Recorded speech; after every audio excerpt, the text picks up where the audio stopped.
Hi guys, कैसे हैं आप लोग। आज हिंदी के सेशन में हमारा ये तीसरा वीडियो है। जियो स्टैंड चैनल पे आपका स्वागत है। आज हम लोगों को देखेंगे कि शब्द रचना क्या होता है। ठीक है, मैंने आपको पीछे स्वर संधि स्वर के बारे में बताया था, उसके बाद मैंने व्यंजन को बताया था। आज मैं शब्द के बारे में बताऊँगा। शब्द का क्या कहते हैं, सबको शब्द किसे कहते हैं। चलिए हम लोग आज शुरू करते हैं। मैंने आपको बताया था पिछली कक्षा में कि यदि वर्णों को आपस में जोड़ा जाता है, ठीक है, वर्णों को आपस में जोड़ा जाता है तो शब्द का निर्माण होता है। ठीक है, ये चीज़ मैंने बताया था आपको। लेकिन वर्णों का जहाँ समूह हो उसे वर्णमाला कहते हैं, लेकिन जब जहाँ दो वर्णों को जोड़ा जाता है उसे हम शब्द कहते हैं। ठीक है,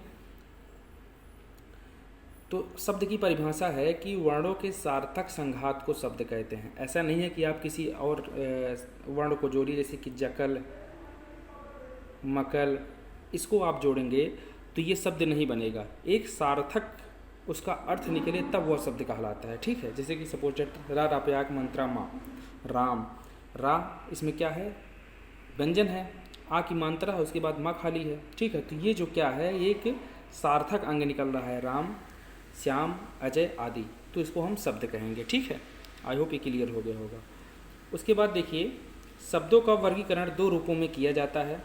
पहला होता है सार्थक शब्द, जिसका एक कोई मतलब हो, एक निरर्थक शब्द जिसका कोई मतलब ना हो। जैसे कि नमक है, इसका एक मतलब है, लेकिन कमन, इसका कोई मतलब नहीं है। कमन कोई शब्द ही नहीं है। ठीक है, आगे बढ़ते हैं। सार्थक शब्दों के भेद कितने होते हैं, तो सार्थक शब्दों के 5 भेद होते हैं। रचना के अनुसार सार्थक शब्द, उत्पत्ति के या जन्म के आधार पर सार्थक शब्द, अर्थ के आधार पर सार्थक शब्द, काव्य शास्त्रीय अर्थ के आधार पर सार्थक शब्द, और विकार एवं प्रयोग के आधार पर सार्थक शब्द। ठीक है, यहाँ तक तो आपको शब्द को क्लियर हो गया होगा। ये पांचों प्रकार आप कैसे याद करेंगे, तो आपको याद करना पड़ेगा, कोई ऑप्शन नहीं है। ठीक है, याद करिए, मेहनत करिए, कई बार दोहराइए, एक दिन जरूर सफलता हाथ लगेगी। ठीक है, रचना के आधार पर सार्थक शब्द जो होता है वो 3 प्रकार का होता है। सबसे पहले होता है रूढ़ शब्द, दूसरा होता है योग रूढ़ शब्द, और तीसरा होता है यौगिक शब्द। बहुत इंपॉर्टेंट है और ऐसे क्वेश्चन आते हैं आपके एग्ज़ाम में। चाहे वो अभी इस बार मैं आपको जूनियर असिस्टेंट का पेपर दे करके आया था, तो उसमें एक क्वेश्चन इसको रूढ़ शब्द का मिला था। ठीक है, तो क्या होता है रूढ़ शब्द, जिसका विभाजन ना हो सके।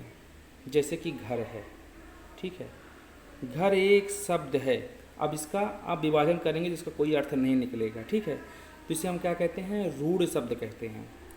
योग रूढ़ शब्द क्या होता है, तो 2 रूढ़ शब्दों के योग से बने हुए शब्द को हम योग रूढ़ शब्द कहते हैं। जैसे कि घर, आलय, ठीक है, दोनों शब्द हैं। आलय को भी आप विखंडित नहीं कर सकते हैं और घर को भी विखंडित नहीं करते हैं, तो उत्तर क्या होगा, घरालय। ठीक है, अब ये योग रूढ़ शब्द है, तो घरालय क्या होगा, और योग रूढ़ शब्द होगा। यहाँ पर देखिए, योग रूढ़ शब्द गज धन आनन, गजानन, पंक धनज पंकज, लेकिन यौगिक शब्द किसको कहते हैं, तो ये लेकिन यौगिक शब्द का अर्थ कुछ और हो जाता है। ठीक है, जब 2 रूढ़ शब्द आपस में जोड़े जाते हैं तो उसका अर्थ वही निकले जो पूर्व में था, तो यौगिक शब्द कहलाता है। अब इसका क्या मतलब है, आगे देखते हैं। सपोज डैट यहाँ पर लिखा है विद्याधन आलय, विद्यालय, ठीक है, पुस्तक धन आलय, पुस्तकालय, तो ये यौगिक शब्द है। संधि विच्छेद होगा, अर्थ एक ही होगा। संधि विच्छेद होने के बाद भी अर्थ एक ही होगा, तो उसे यौगिक शब्द कहेंगे। यदि 2 योग रूढ़ शब्दों को जोड़ा जाए, 2 रूढ़ शब्दों को जोड़ा जाए लेकिन कोई तीसरा अर्थ निकले, तो उसे हम यौगिक शब्द बोलते हैं। ठीक है, योग रूढ़ शब्द बोलते हैं। ये देखिए यहाँ पर इसको दिया गया है, वेरी इंपॉर्टेंट है। इसमें योग रूढ़ शब्द, 2 रूढ़ शब्दों को जोड़ने पर कोई तीसरा शब्द प्राप्त होता है तो योग रूढ़ शब्द कहलाता है। जैसे दशानन, दशानन माने होता है रावण, पर्यायवाची, अर्थात पर्यायवाची प्राप्त हो तो उसे हम क्या कहते हैं, योग रूढ़ शब्द कहते हैं। फिर से तीनों क्लियर करिए। रूढ़ शब्द किसको कहते हैं, रूढ़ शब्द किसको कहते हैं, जिसका विखंडन ना हो, ठीक, उसे रूढ़ शब्द कहते हैं। योग रूढ़ किसको कहते हैं, जब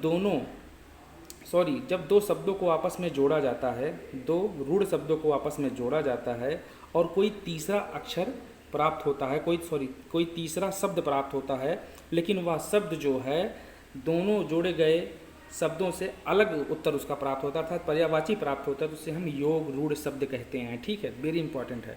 यौगिक शब्द क्या होता है? जब दो रूढ़ शब्दों को आपस में जोड़ते हैं तो कोई तीसरा शब्द प्राप्त होता है, लेकिन वह शब्द जो है उसमें कोई परिवर्तन नहीं होता है, वह शब्द हूबहू वैसे मिलता है। सपोज डैट आपसे पूछा जाए कि दशानन,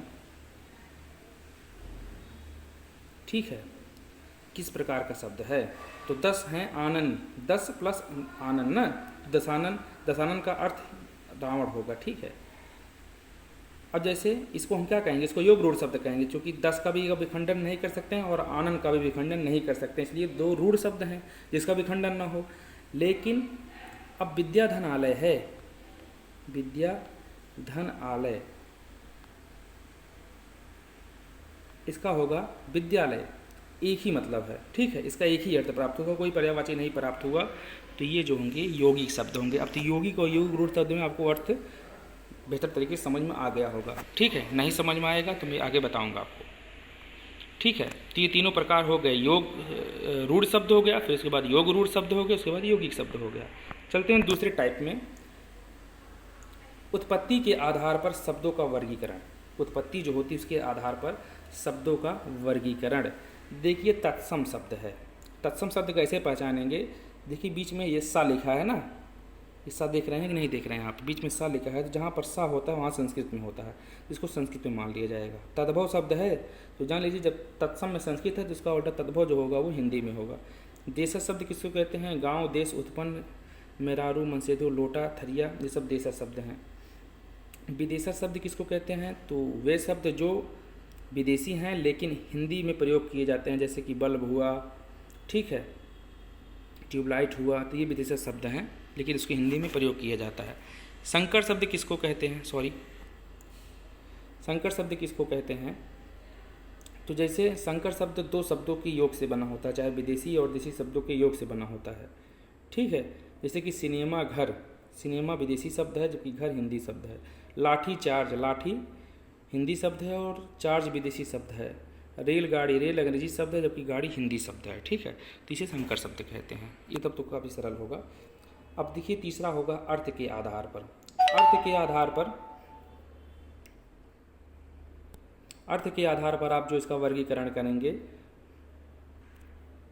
अर्थ के आधार पर इसका वर्गीकरण पर्यायवाची शब्द, पर्यायवाची शब्द में जैसे कि कोई एक हो रवि, रवि का, सूर्य का पर्यायवाची रवि, भानु, भास्कर, दिवाकर, कई प्रकार के जो शब्दों में प्रयोग किए उसको पर्यायवाची शब्द कहते हैं।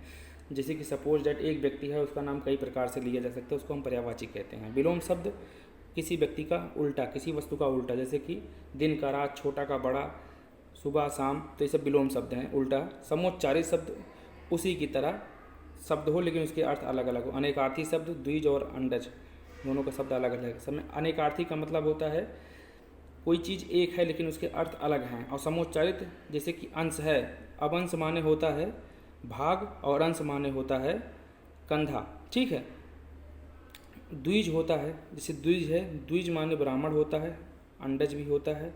तो समोच्चारित समान उच्चारण करने वाले और अनेकार्थी लगभग मिलते जुलते हैं, ये चीज़ आप जानते रहिए। उसके बाद काव्य शास्त्रीय अर्थ के आधार पर शब्दों का वर्गीय, शब्दों का भेद। तो काव्य शास्त्रीय अर्थों के आधार पर शब्द जो होते हैं वो तीन प्रकार के होते हैं। शब्द का अभिधा रूप, शब्द का व्यंजना रूप और शब्द का लक्षणा रूप। क्या होता है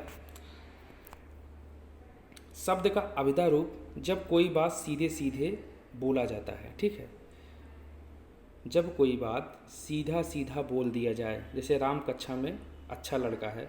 ठीक है, अब अभिधा, अभिधा जैसे अभिधा है तो यहाँ पर सीधा देखिए दिया गया है, तो सीधा जो होगा अभिधा जहाँ पे है यहाँ सीधा सीधा लिख दिया गया है। ठीक है, समझने के लिए। तो क्या होगा, ये शब्द का अभिधा रूप, कोई बात को आप सीधी सीधी बोल दे रहे हैं, शब्द का अभिधा रूप है।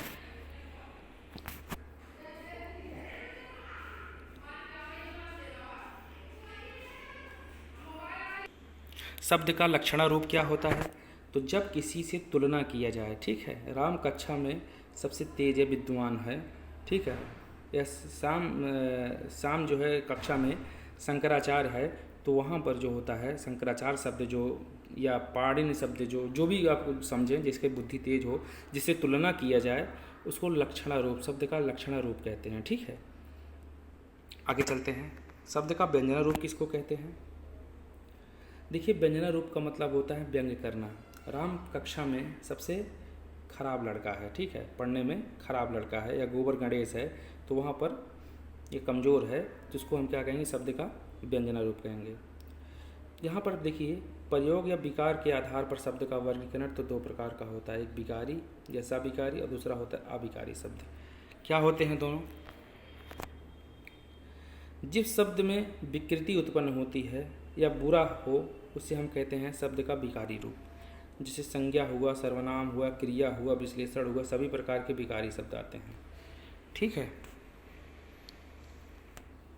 संज्ञा किसको कहते हैं? आप जानते हैं कि स्थान का नाम, वस्तु आदि के नाम को संज्ञा कहते हैं। सर्वनाम जो संज्ञा के स्थान पर प्रयोग हो उसे सर्वनाम कहते हैं।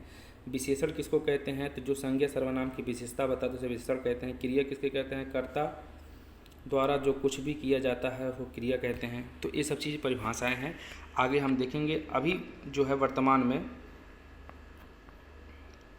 शब्द चल रहा है, ठीक है, अभी नीचे भी है। तो बस आज के लिए इतना ही। कल हम शब्द के जब दूसरी भाग लेकर के आएंगे उसमें अविकारी शब्द को बताएंगे और ऊपर वाला दोहराएंगे भी। तो ठीक है, आज के लिए इतना ही। जय हिंद, जय भारत, नमस्कार।